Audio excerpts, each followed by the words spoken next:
Well, friends, welcome to this journey towards supply chain excellence. There are different perspectives of what is supply chain excellence. I remember those days when I started my career around, I was in the US that time. Supply chain excellence was whatever yardsticks, whatever the benchmark headquarters has put up, your office has put up, you meet with them, you're doing an excellent job. Later on, the concept came of risk management.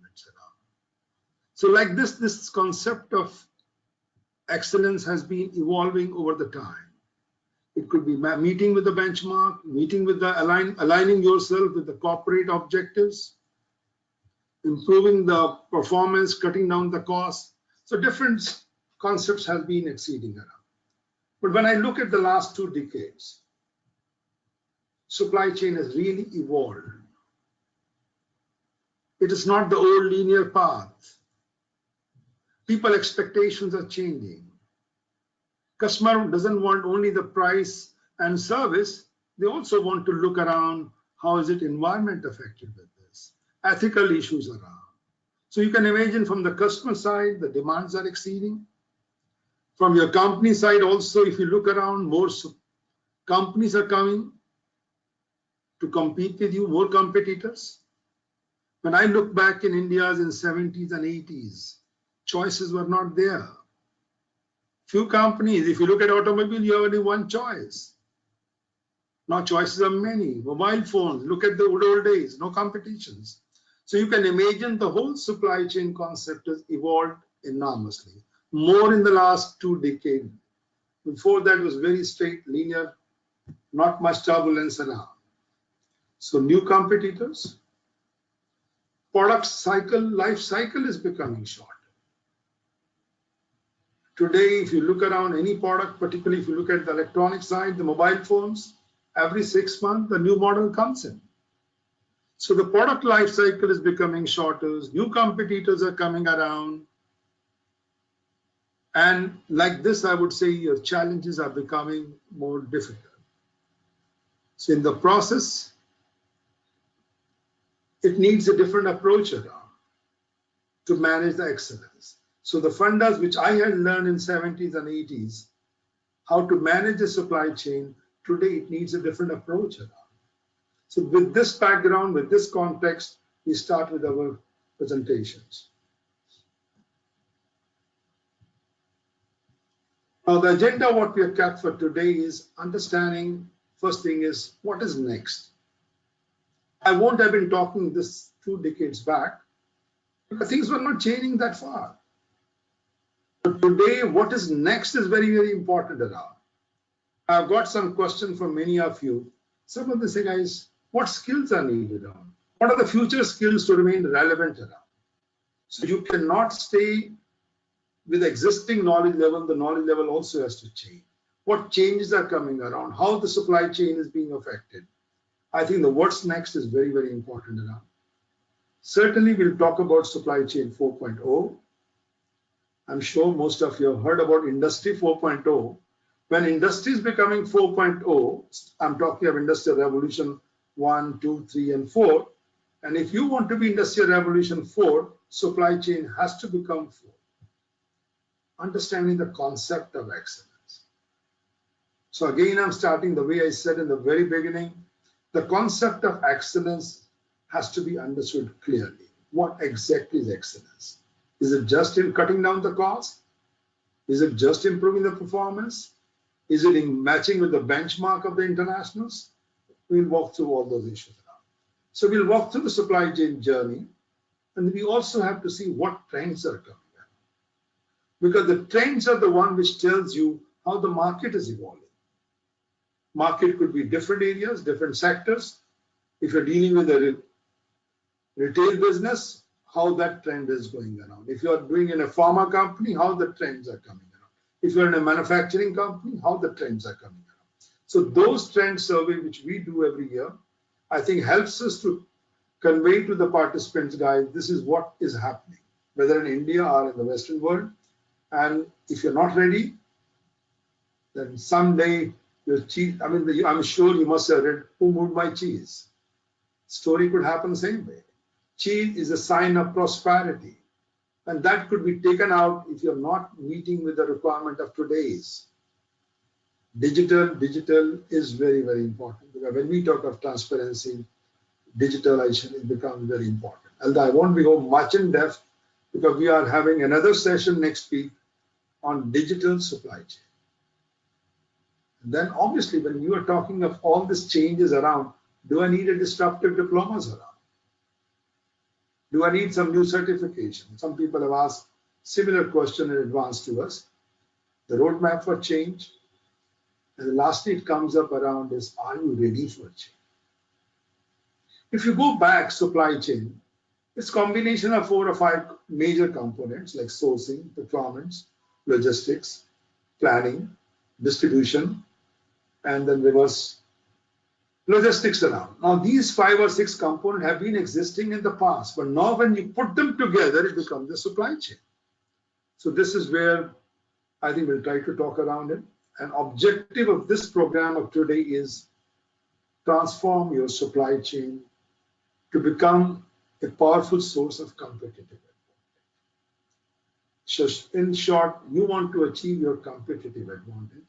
That's why people say today's, it is not the companies competing around, it is the supply chain competing around. So when we say supply chain competing around, are we giving really great importance to supply chain? Is supply chain still in a silos?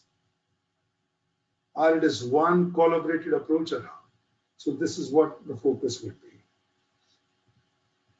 So let me also give it the quote of the day. Particularly when it comes to supply chain, I won't have used this quote again in 70s and 80s, but today certainly I would say for the young people who are coming from generation X and Y, there is no such thing as business as usual. Those good old days are gone. Competition is very heavy. Your cheese could be removed anytime if you're not moving with the time. So this is what, and the companies must disrupt themselves. That is also important. You might be doing a wonderful job. Either you disrupt others or you disrupt yourself. If you don't disrupt others, then you're not going to be on the edge on the others. And if you think, okay, I'm in a very cozy place, everything is going well, I would say you're on the wrong approach around. You have to change. Now come back to the seeing what next. It is a book I think written down on seeing what's next, and I've taken this content from there. We all have got historian in all of us. If you look in the mind, we always have one side is historian. Oh, what we did this, what we did 500 years back, what we did 100 years back. All of us. When you get older, you always think of histories, what we did, what we did. Naturally, in every field, whether it's a supply chain, you want to see history, how are things going on? What is the trend going to happen? Then the other side of the brain is a decision maker. You look at the past trend of the last 10 years, you say, guys, oh, we did this and we got a wonderful results. This was a good idea, and now we will keep it up. So you have the history part, you have the past data. That's what we're calling it today as a big data, I would call it. And from big data, you make an intelligence, and then you make an intelligence, and then you make a decision part of it. So from data to information, from information to intelligence. And then you make, guys, okay, now I got the past data, and this is where we lagged, this is where we did well, and makes the decision.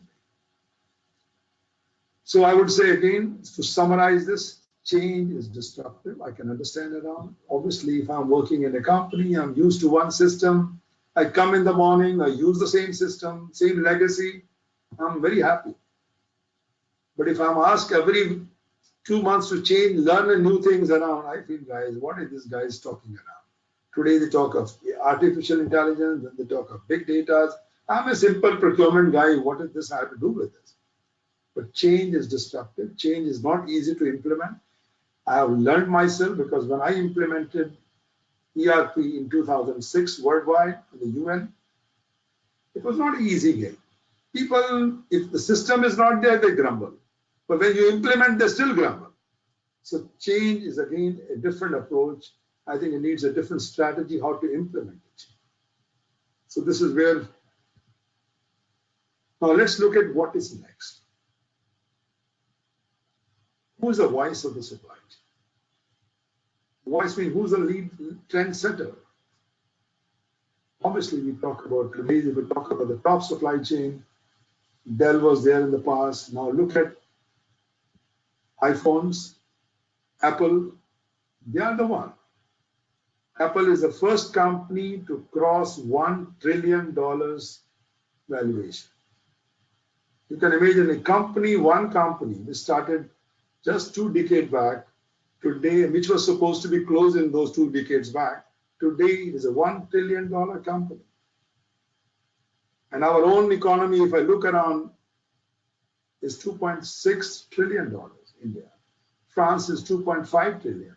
One company having $1 trillion, you can imagine around, I would say, the other voice. And everybody is trying to follow that approach around that methodology around.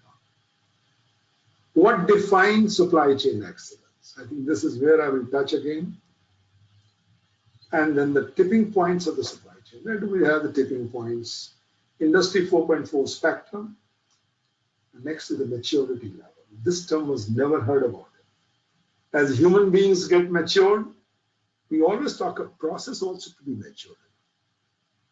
Maturity means not the age per se. Does it meet my expectations? We have done one study for a company where we try to assess their maturity level in procurement. We also are working with 2 companies to assess the maturity level of their supply chain.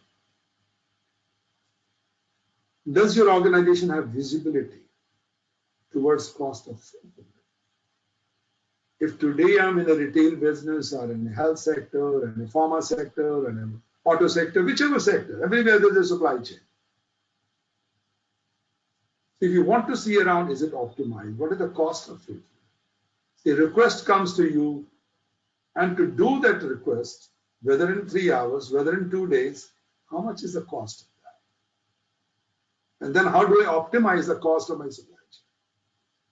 So this is where I think this subject is becoming very interesting. It combines actually. In some way, somebody said around supply chain is becoming a nexus, not in a negative connotation, but it's a nexus of various technologies, various skills. You have to learn many things around to become the expert of the subject. And what are the key pain points around? Obviously, like in any professions, first question we ask around, what are your pain points around? How can we help you? How can we resolve it? So that's when we work as a consultant. We try to look at the pain points. Let's start again historically. Where does the supply chain, and the supply chain management was coined during the beginnings of 1980s. But if you go back, the journey of the SCM, I think is clear from here. Henry Ford and automobile assembly line. If you go before that, the cars were assembled like in pieces. This is the first time when they came with the belt conveyor systems. And it became, okay, the belt has to move, that means the flow has to come. To ensure the belt moves at a particular speed, if I want to make 100 cars per day, my conveyor system is set at that speed. My parts have to come at that speed. So that means this sets the tone of supply chain. And that the word supply chain was coined, I would say, in the beginning of 80s, but the concept started before. Let's look at the evolution of supply chain. Firstly, obviously, I would like to clarify 2 terms around supply chain and the word excellence. Because if you're not clear with the concept itself, I think understanding could become difficult. Let's see the evolution part. Early days, when I said to you about the Ford one, Taylor's, Ford assembly line. So in 70s, when I was doing MBA in operation and this, you people, my colleagues who were doing industrial engineering, they were all doing this thing around time and motion study, Taylorism around. That was the concept of those days. Then came the next one, another supply chain, the modernization of that. And then we came up with the concept of EDI, electronic data interchange. I had a chance to work it when I was based in Geneva. So we had a chance to work on EDI standards, and UN was developing EDIFACT standards. Suppose if I'm working with Walmart and I have got to buy from somewhere or supply somewhere to my own virtual private network, I will develop EDI standard to transfer my documentation. It could be a purchase order, it could be invoices, and still EDIs are being used now. So that's the concept came out. So that means supply chain brought you as a chain, connecting with the supplier, connecting with the customer. Then came in 80s, and that's the time the word SCM was coined. ERP was there, cross-docking system, which was developed by Walmart, which is not a rocket science, but still it created things around. Then we are coming with the modern age and the near future. How is going to change? The near future would be much different. Just to give a flavor of everything around, whatever you do, all your information, your tastes, your habits, everything is available in the data. What did you buy last time as a shirt or a pant? They have all the data. So when you want to go, system knows what you need. You can imagine, I'm just trying to put more in a, you can say, just a visionary part that, okay, somebody wants to place an order. Already the supplier knows it.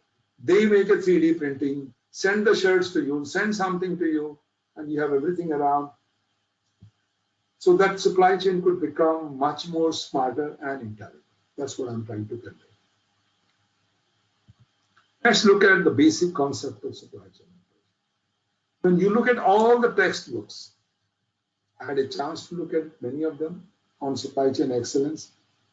Majority of them use this concept, a SCOR model, SCOR, supply chain operation governance. This is what they use around for deciding whether it's excellent or not. And the way, since I'm involved quite a lot in digitization, this is also losing its meaning. That's why I said supply chain is evolving a lot. This is based on very key fundas. First thing is planning. You have to plan very clearly. No second thought about it. After I plan it, then I do my sourcing. Sourcing, procurements, all that thing. Then come execution. Execution means make. I got the input from the suppliers. I convert them into the output, and that becomes execution. Deliver. So the goods are ready, it goes to the warehouse, goes to the delivery,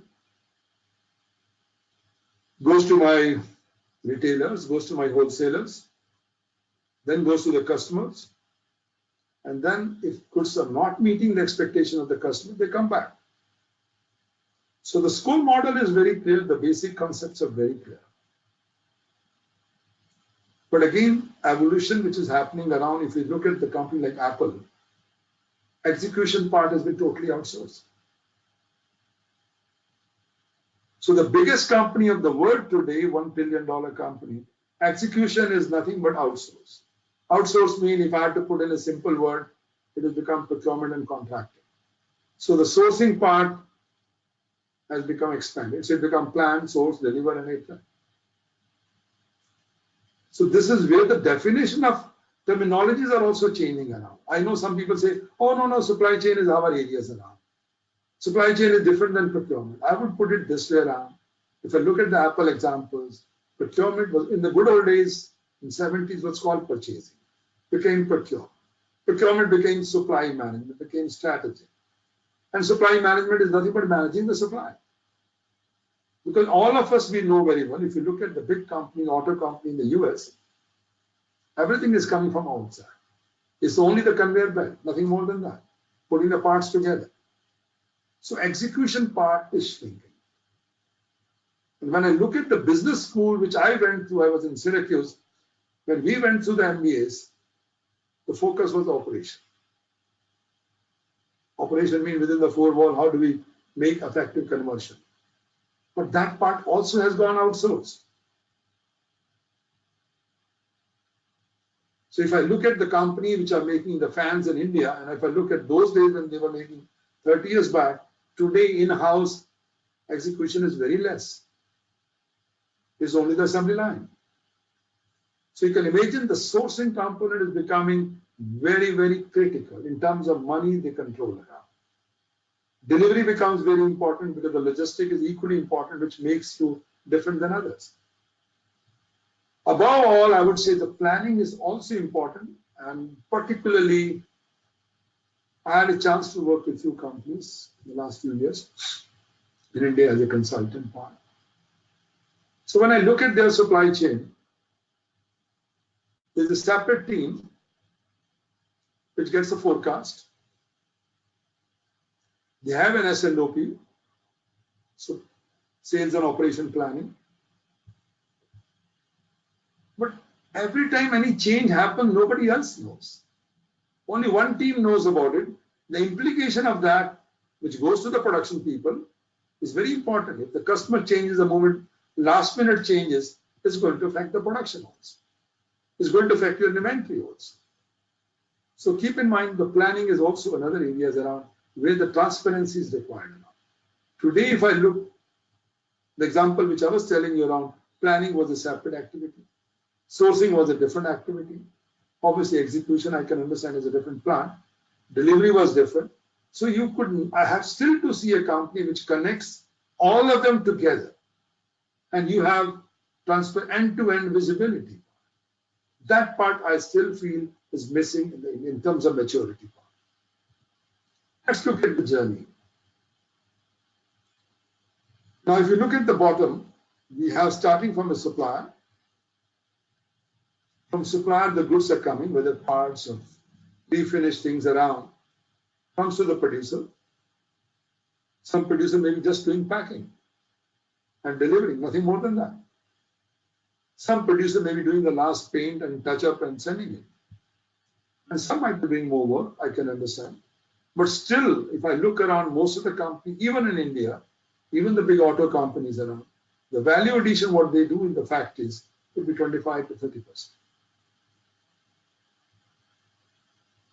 Then come the distribution part, third-party logistics, retailers, stores, customers. This is a very simple linear path. And all of them have speed breaker after each other. So it's not a frictionless supply chain. What we are looking around is supply chain which is frictionless.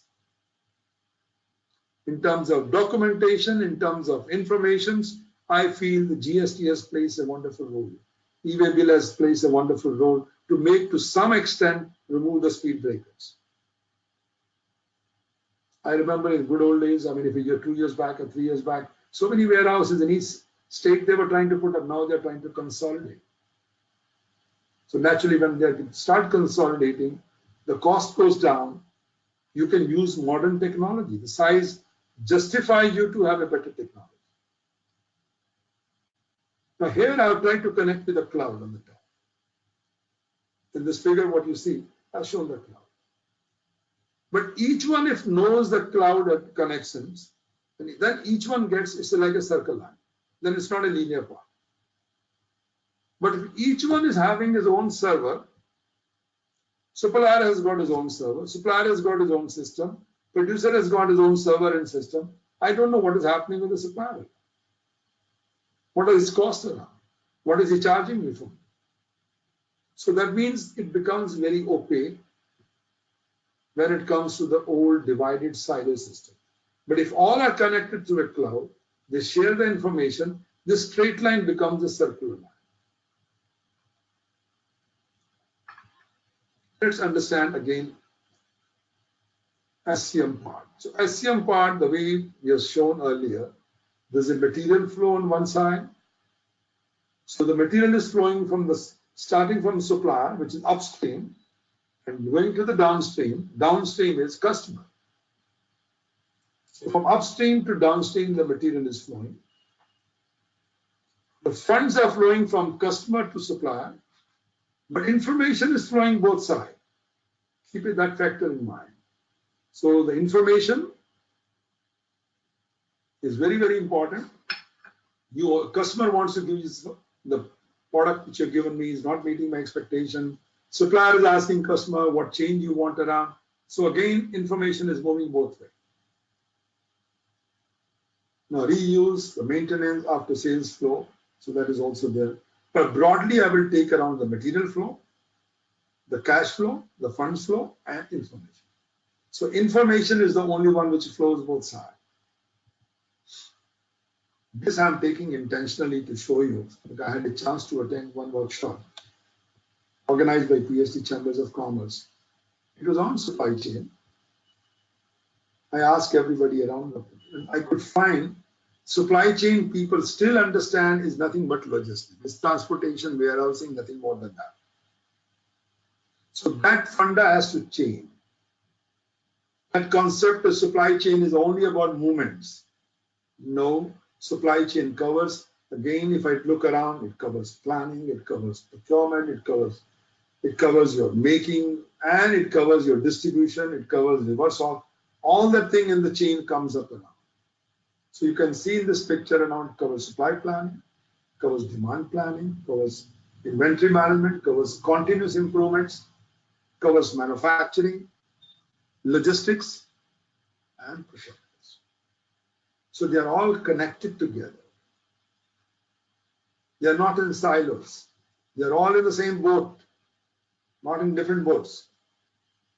That's the only purpose, is to ensure there's a continuity, less of friction, and we can have a better speed. Logistic covers inbound transportations, warehousing, outbound transportation, fulfillment centers, and reverse logistics. That is what we call. So logistics is part of supply chain. So supply chain is a much bigger holistic picture. When it comes to importance part, if I look at the Indian companies, around 12% goes into logistics, and if I take around others, 20-30% goes into supply chain activity, which does not still include procurement. If I add procurement, because procurement in manufacturing is around 50% of the sales revenue, the number could be much bigger. So that shows that you guys are having such a deep pocket. You're the one who control the money. The future success of the company depends on supply chain. The issue comes, are the companies giving the due weights to this, due importance to this profession? Are they having access to the CEO of the companies? Again, to tell that the guy who took up Apple, the guy was a supply chain head. So that means the people in supply chain could make their career up to CEO levels in some of the activities around. So are we being given that weight importance around? Is the company looking at supply chain or procurement or logistics as very important for the success of the company?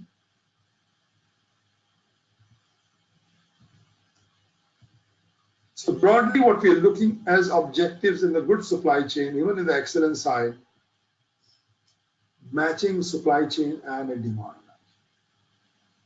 And this is $1 million question, I would say.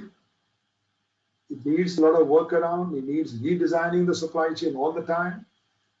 More on the demand side. And I've seen the demand and the supply, they don't even speak together. They're two different parts. So those who are participating, I will be very happy to know.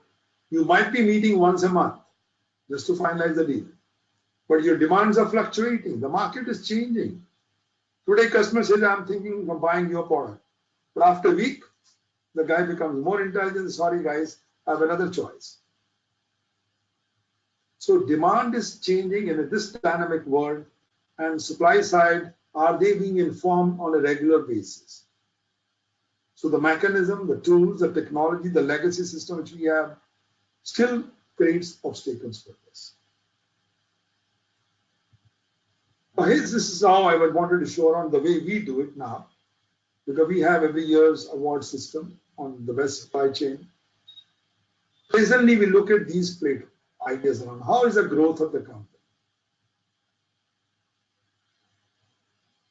The growth is one thing, which is nothing but the sales revenue. You know very well, many companies, sales revenue, they show very well, good, but some of them, the money will never come back. Supplier is not going to give you money back. So those are never shown properly sometimes. So this is where I think the growth is very tricky part. Even if I look at the banks, bank is also a supply chain. Some banks never showed in the past NPA assets. They were showing wonderful growth. Can we say their supply chain is better? Profitability, again. But now, these are the terms which we have been using in the past, but now we're thinking of revising it. The cycle is nothing but how is my turnaround time of inventory? Very critical. If I'm carrying with inventories, is it 12 times in a year? Is it 16 times? Is it 24 times? Every 15 days or every week, my inventory turns around compared to my other competitors. Again, we have to compare within your own sector. So this is what we are looking around, how things can be done. We also went down to many people around, ask what is supply chain? We got different answers. 70% use the same terminologies which was told, right product, right place, right time, right cost. Very basic for us. But that is not sufficient enough. The one which is very important is responsiveness. In this dynamic world, are we responsive? Are we able to cope up with the demand of the customers? If not, then we are not excellent. If you feel there's bound to be a risk, I know of a company, automobile company, which was dealing, some of the parts were coming from Thailand. Thailand went through in 2011 with floods and this, parts could not come here for 3 months. So naturally, if I'm a supply chain leader, if I'm not looking at each customer, each supplier, what could happen to them or to their supplier, that means I'm not looking at the risk management side. We should have as a supply chain leader, guys, if this happens, 99% it may not happen, but if that happens, what is my backup? And the example which I'm telling you of an automobile company, for 3 months there was no delivery. So I would put it this way, this definition of a responsive, which we call it agile and lean, that can adopt as market change. That's the one definition. Other people are given different efficient, because mostly people use the word efficient, transparencies, all those things around, but this one is the most important, I would put it, responsive. Coming back to driving excellence. Now differentiate your supply chain. That is very, very important. In the past, people were looking at 3 elements around. Am I having a risk management? Am I having a benchmark of my competitors? My competitors having a turnaround time of 12 times a year. My turnaround time is 16. I'm better than them. My growth is better than them. Nothing wrong. That is one. Second was, am I meeting the expectation of my bosses? If I go at the lower level, excellence is always derived to what my bosses have told. I've done more than that. I'm excellent. But I think this definition are changing. So that means you have to get product. So differentiate your supply chain and the corporate strategies. I would put it very important around. The strategies, what you might have made 5 years or 10 years back, they must change.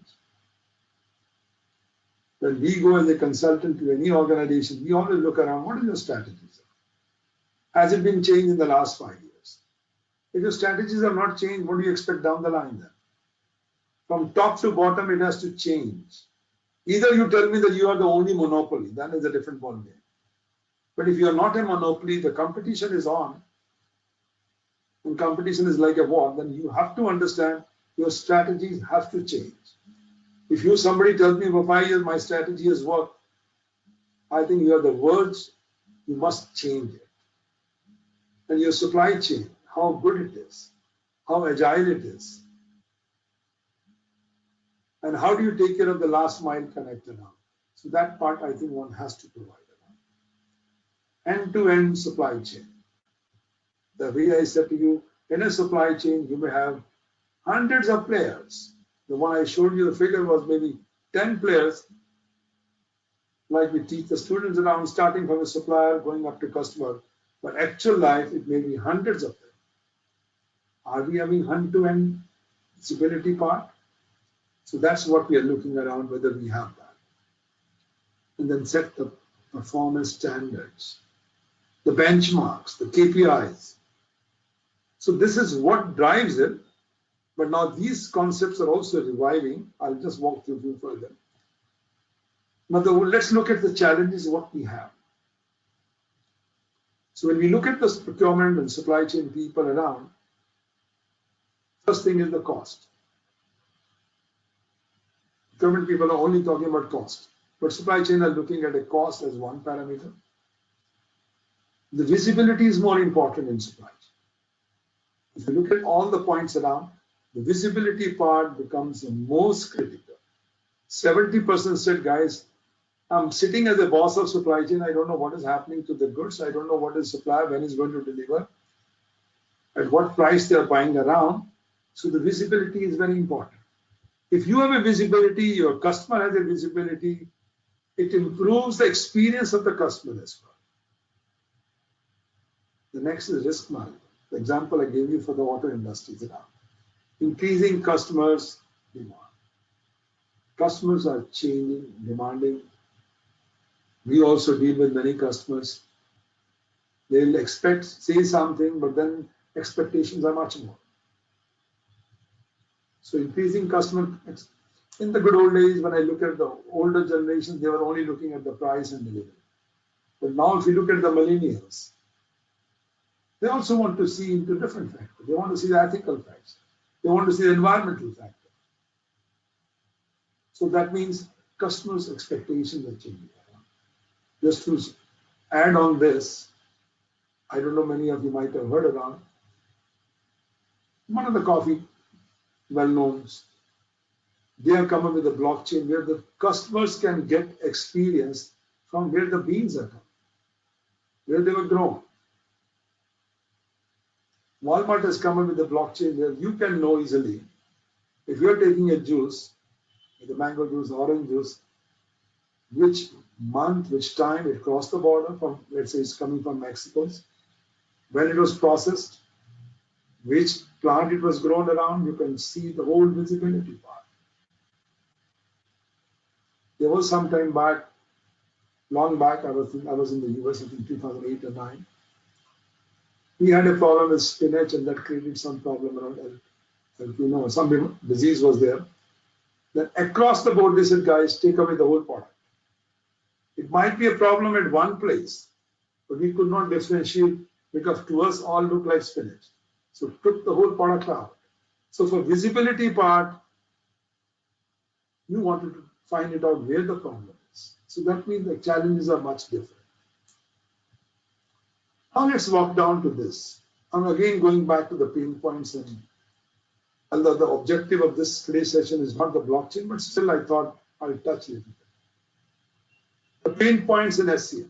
We talked about traceability. This is where blockchain comes in again. Compliance with the standards, controls to prove evidence that the regulatory conditions are met. If regulatory conditions say that your food is coming from one place to another place, and you want or even the pharma goods are coming around, you want the controlling of temperatures. And on the way, it could be hot sun of 43, 44. After medicine might get spoiled around. Even if you got a cold chain around, but is the cold chain able to maintain the temperature? So that's what we are looking around in this one. Then comes the flexibility. So you have the again flexibility of the smart contracts. So this is how I think the whole pain points can be addressed through. Treating supply chain as a cost center leaves a lot on the table. If your focus is purely on the cost, you're leaving the value on the table. In majority cases, they look at us as support center. All supply chain people across the board, I'll be very happy again to hear from you. I would say 90% organizations in India, supply chain is still treated as a support function. Some of them will report to finance. Cost efficiency drivers, 60%. The growth enablers, 53%. And the competitive differentiator, that's the one I'm looking around, that means your supply chain can create more happy customer. And happy customer mean more business. So are we looking at supply chain as a competitive differentiator? That means it is different than others. If I look from the retail side, one says, guys, I assure you within 3 days. Other says, I give you in 3 hours. The moment you order, I get you in 3 hours. If not, I give you a discount. So that's what is a competitive differentiator.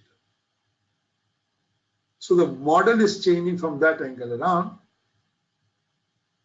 People don't mind paying extra price, but if this competitive differentiators is reliable, certainly. When we talk of again disruption, the C word, complacency, is the dirtiest word in the business jargon. You can never be complacent. Each corporation has a life. And if you want this life to remain longer, you have to be a disruptive leader. Think of changing. Challenging whatever is being done today. They might have given a wonderful results in the last 10 years, no worry. But that is not true for years to come. So you have to be disruptive. Let's talk of, again, supply chain management 4. So before I talk on that, I think one has to link with industrial revolution. If you look at this on a gap of 100 years really. After each 100 years, we have been getting industrial revolution 1, which we are using steam, water to do something. Steam engine came, then came electricity, then electricity came, then Ford came with the mass production. Then 1969, 70s, electronics, IT everywhere around. And then came now the cyber parts, physical systems around. And that's what we talk about. And now we're talking of artificial intelligence, we're talking of big data, we're talking of connecting through cyber systems. And that is what we're calling as Industrial Revolution 4. So if industry has to become robotic, if industry has to become smarter, then obviously everything which feeds the industry, including the supply chain, they also have to become in the same path. This gives you broadly ideas around them. The very first, you can see around using steam, using coal, I was able to do something. Then came Industrial Revolution with assembly line of Ford. Then came the third Industrial Revolutions. That's the time we were all the time looking at time, motion study, this, industrial engineering, very popular subjects. Then now we're coming at the fourth Industrial Revolution. It's all about cybers, digitally connected. And still, if I look at the percentage wise, the number maybe, the percentage could be very, very small. So this is very small. Now, Industry 4.0 is nothing but digitalization. Some may call smart industry also, smart manufacturing also. So when we talk of Industry 4.0, naturally, the procurement has to become procurement 4.0, supply chain has to become 4.0, logistics has to become 4.0. So it has to match. If I had to put in one word, everything has to become digital. And the word digital means smart.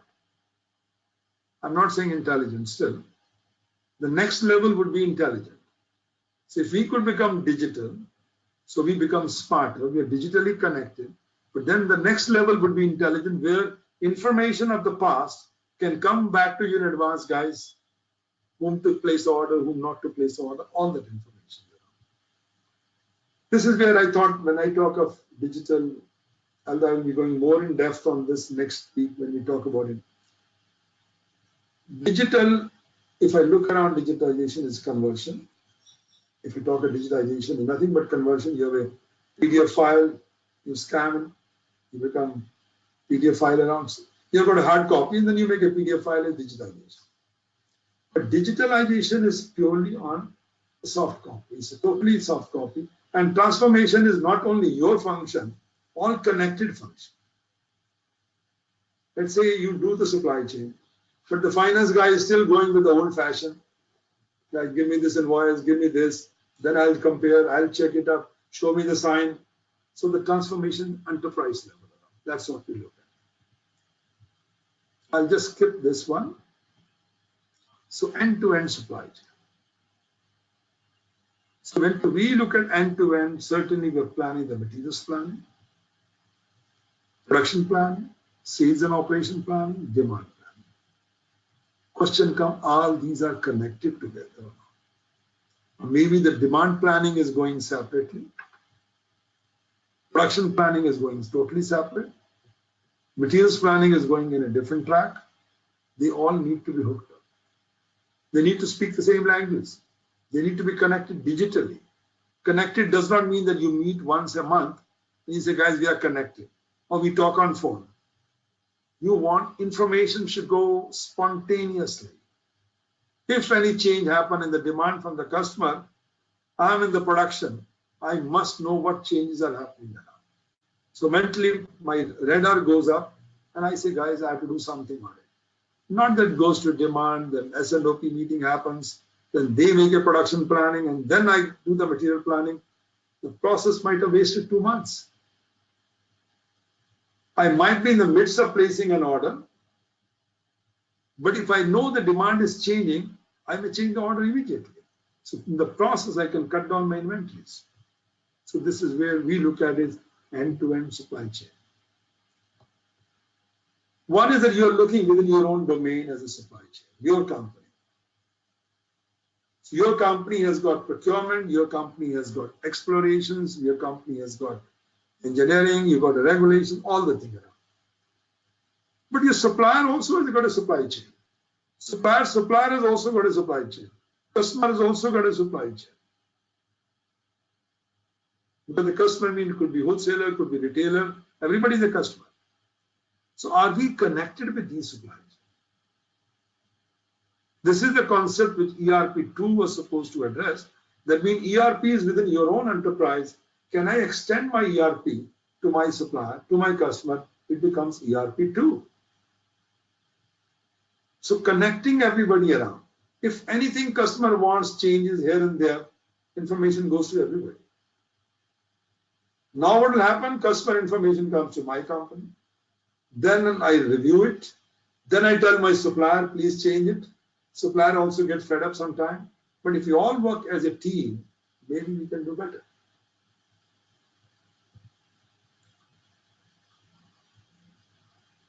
So the current state process is nothing but a very time consuming, but each one is working separately, inefficient, expensive, and susceptible to errors, I would call it around. Your company, supplier, regulators, distributors, all are different. Then come the maturity level. So the maturity level when we look around is, I'm working in my small finance functions, I got my goals. I'm in the logistic, I'm in the inventories, I'm in the warehouse, I'm in the procurement. Everybody got their own silo goals. But the goals, are they helping each other? At the end of the day, the customer is not looking what you're doing in your procurement, what you're doing in logistics, or what you're doing in planning. They're looking, guys, when is my product coming to me? And that is going to be a collaborated approach among all of you. That's the way concept comes up. So if I look at it this way, if I go down to organizations and see each function does wonderfully well, I'm not questioning it, but that's the information, how does it passes to others? Does everybody knows if anything goes here wrong, does everybody information passes on? So that's what we look at the maturity level 1.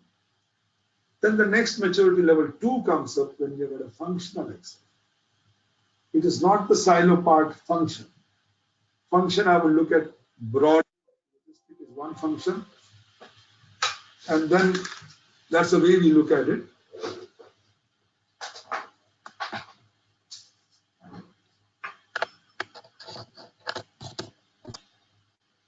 So the next one is supply chain integrations. So we are looking at a function, procurement, supply chain as a function, but finance is totally out of it. Sales is out of it. Can I integrate them together? If my supplier is having a tough time to get the payments done, next time they won't be supporting us. So we want to integrate the supply chain as a whole. The next comes demand-driven extended supply chain. Are we demand-centric, customer-centric?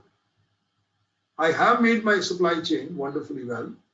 I have integrated them, but the customers, for some reasons, is being acquired by somebody. A customer has changed the loyalty from you to someone else. So demand-driven extended supply chain. So the moment any change happens from the customers, am I getting those feedback or not? So this is how we got level 1, level 2, level 3, level 4, 5. So in the beginning, it is inside out. I'm trying to get a little bit out. And then last is outside in. So that's how it is. So if you look at the business, again, the maturity angle, the business unit focus, I only worry about mine. With misaligned or siloed functional goal and objective, it has nothing to do with the corporate objectives. I think that is very, very important around what are the corporate objectives? What are your business unit functions around? Does it align with that? If it is not aligning, that means you're working in your own direction. You're working in a silo mentality. If the problem of the organization is quality, customers are running away because of poor quality. If customers are running away because our deliveries are unpredictable. So the top management say, guys, this is my top priority, the quality and the delivery. So naturally that word has to spread down the line. If I'm heading a function, I'll tell my customers, I'll tell my suppliers, guys, this is more important than just cutting the price. So that's how it goes on. Then we have functionally specific performance improvements. Next, I would say around is integrated supply chain organization, focus on continuous improvement, profitable demand driven, and last is profitable shared values creation through innovation with external and internal network. So you are not again closed down within the four wall of your company. You are connected with the customer, you are integrated with the customer and supplier and the outside world and trying to create a leader. So that's how we look around the maturity, the one I showed you 5 steps. Same has been little given clarification what level you are.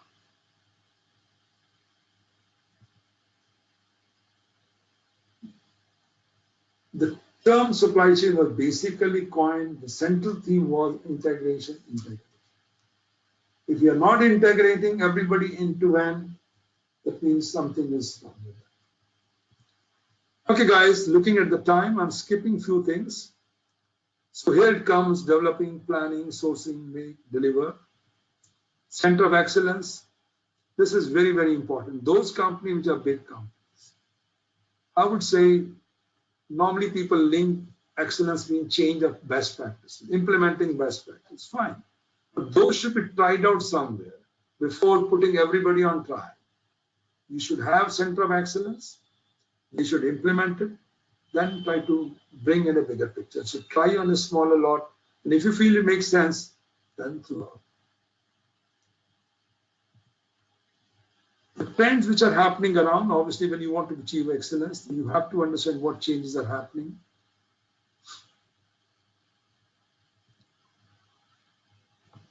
First is obviously everybody wants to speed up the supply chain. Any change which is happening around, if I look at all the trends, the summary of all the trend is speed, speed, speed. So from one end, upstream to downstream, what is the speed? It's just like you and me when we drive around. If there are too many speed breakers, friction is too much, documentation is too much, it cuts down. I mean, if a simple example, if I take up logistics, one reason could be because of our infrastructures, second could be with the documentation also. That's why the cost of logistics in India is coming around 13%. Europe, US is around 7 to 8%. China is around 10%. To some extent, I can attribute to roads and infrastructure, but others is also with the documentation. So that, I think, with the new guideline which government has come up around, possibly will help us to improve the speed. Another thing which is happening on this, when we talk of speed, when we next take up on the transparency, digitize the business. If we've done the digitization, I think it improves our holistic knowledge of the chain, and we are able to take a much better action. If I know only in a peaceful approach, my action will not be very effective. So the trend, if I look at this, obviously in India on the supply chain excellence side, government is really putting big efforts on infrastructures. I mean, if I look at the numbers, it's growing very fast. In the next come IoT and connected world growth. This is also becoming very important around. We did some program sometime back on blockchain. We had a guy from smart cities around. In smart city, you cannot think of without IoT. You want to connect everything. Every object, every things are connected today. So people say close to 30 to 40 billion things are connected. All of us are objects. All of us are things. Even the people called so are also things. If we have the chips with us and we're all connected, we can know where we are going, everything is in an information. So IoT is becoming very, very important tool when it comes to smart cities around. And smart city, again, I'm talking on the supply chain up to smart cities. When it comes to the retailer business, those who are trying to find excellence and working in company like Amazon, Flipkart, tomorrow the Walmarts, or any e-commerce companies around, the last mile is very, very important. If I look at the transportation cost, quite a lot of chunk of money goes in the last mile. Other one, I just fill my truck, speed it up, send to another city, but from that place to the customer, that's what costs a lot. So people are trying to come up with new creative ideas around. The one who come with innovative ideas, obviously they succeed. Transparencies. Transparency means I should be able to see end to end.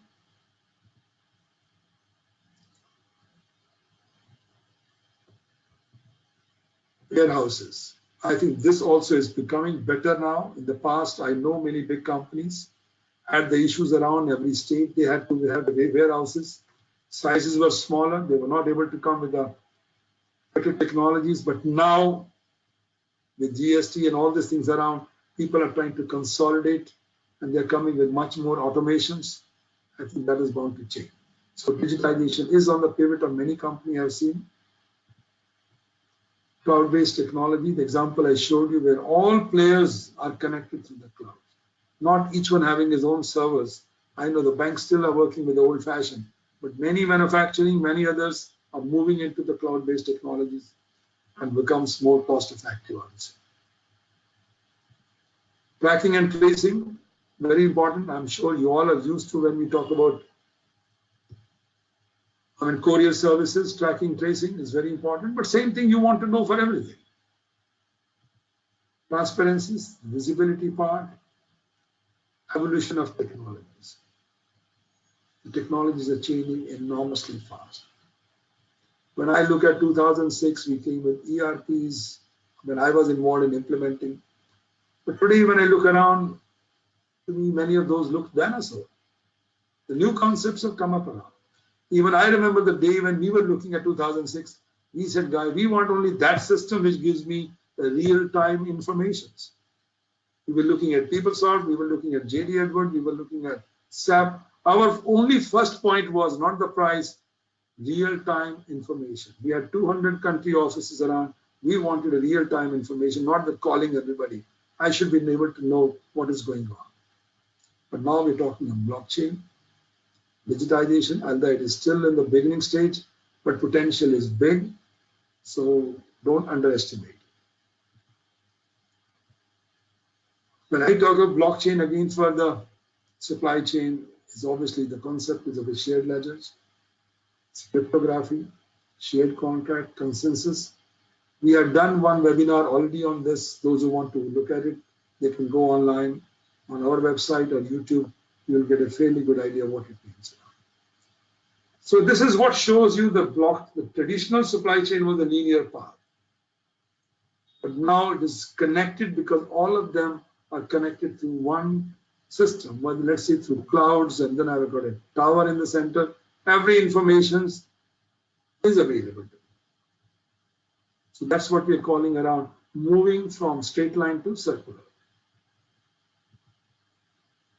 Now, when we're talking of all these changes around, to become smarter, excellent, question is, are we ready for this? So I expect that, I know this is a smaller session, but I want that you have to look back, are we ready for these changes? Because when we're talking of a change, one should not forget, in the wheel of implementation, the people are the first thing. We think of it, technology alone can do, no. Human being, the people, the persons who are behind it, the talent part, are we having the right talent for it? Because the expectation what was there 2 decades back or 1 decade back, today are much different. If in supply chain I'm not knowledgeable about AI, big data's potential of getting a good jobs are less. So people have to move up. They cannot go back like 30 years back that you study once and end of it. Here the job knowledge, the knowledge part is required on an ongoing basis. It's a continuity. So keep in mind, this is evolving, competencies are also changing. So please, I think ongoing education, ongoing learning is important. I hope such webinars which we are doing around could bridge some gap. We also have some e-learning programs. You can go to our e-learning platform and do some of this. So the roadmap for the change, if you want to come up with, again, you want to become excellent, first thing is upskill the team. Think of digitization. Try to bring transparencies. And building up the relationship management, stakeholder relationship management. Stakeholder could be suppliers, stakeholders could be customers, stakeholder could be anybody. The relationship management, because you are covering end to end. You can't do of your own. So you may not be expert in everything around. So you need that relationship. Focus on digitization and the KPIs. The future, the way I look around is buyers easily verify suppliers' reliability and reputations. All informations are available around. Each supplier's KYs information is available. So before you place an order, you want to see, guys, who are the players whom they are dealing around? What type of legal dispute they have? Are they good? What is the positive side? What are the negative side? The whole, you can do those analysis around. Supplier access, the credit. Obviously, when supplier gets a contract from you, they are access to the credits. Manufacturers, we're talking of 3PL, we're talking of distributors, we're talking of retailers, all these things. And lastly, the whole supply chain is becoming a circular supply chain. The CEO now, when we're talking about all these broad changes, the CEOs also have to change. If CEOs are still looking supply chain as a cost, or supply chain as a burden, I think then they're the wrong side. They have to see that if any change has to happen, any saving has to happen, even improving the customer, giving the better product, will come from the supply chain. Because they are the people who are in touch with the supplier. They know what are the pains and how to improve it. Lastly, I would say the supply chain mantra is please disrupt. Don't stay with the sea. Don't stay with the complacency. Rethink, reinvent, and reposition yourself. So the way you position 5 years back, even your organization structure, you may have to change. You can't live with the same structures. You might have done a very nicely pyramid. Then you came with the horizontal. Now you may come with a circular structure around, where everybody can talk to each other. So try to reposition yourself. And if you're moving toward digitization, certainly I would say your structure has to change. Well, friend, with this, I want to thank you all